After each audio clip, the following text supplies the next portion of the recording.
équation, nous allons revoir ici comment résoudre une équation du premier degré à une inconnue. Une équation, c'est une égalité dans laquelle il va y avoir des inconnus. Nous, on n'aura qu'une seule inconnue.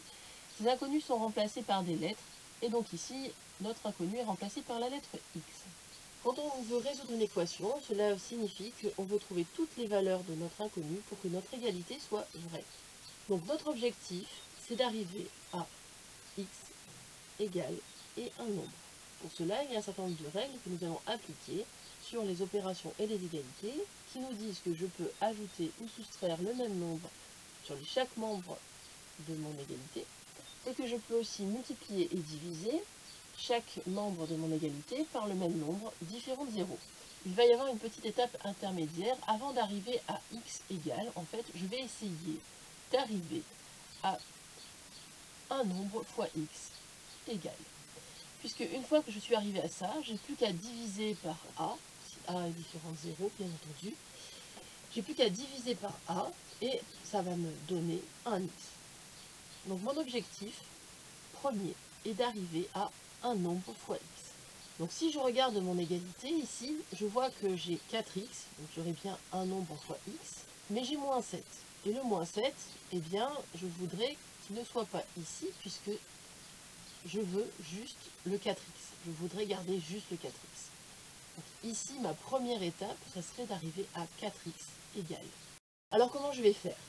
Eh bien, pour me débarrasser, entre guillemets, du moins 7, il va falloir que je l'ajoute à 7, et comme ça fera 0. Quand j'ajoute son opposé, j'obtiens 0.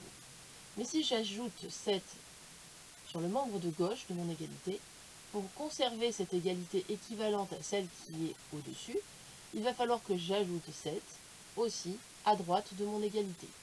Donc ici, je vais arriver à avoir 4x moins 7 plus 7, c'est-à-dire 4x plus 0, égale à 8 plus 7, c'est-à-dire 15. Donc jusque-là, je suis arrivé à cette étape-là, à x égale quelque chose. Et donc on a vu et on dit tout à l'heure que finalement, si je veux passer de 4x à x, il va falloir que je divise par 4. Comme ça, 4x divisé par 4, eh bien j'obtiens un seul x.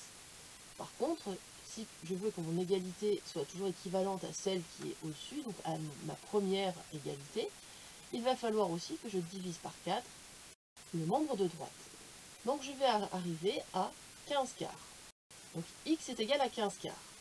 Je peux très bien donner une écriture décimale de 15 quarts, mais cela n'est pas une obligation. Si jamais je donne cette écriture décimale, je vais l'obtenir en divisant 15 par 4 et j'obtiens 3,75. Je ne peux pas le faire si la fraction que j'obtiens ici n'est pas un nombre décimal. Une fois que j'ai fait ce calcul, eh bien je vais tout simplement essayer de vérifier si 15 quarts, ça fonctionne bien pour mon égalité.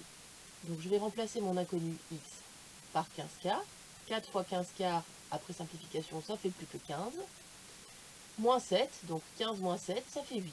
Mon membre de droite est bien égal à 8, donc ma vérification est OK.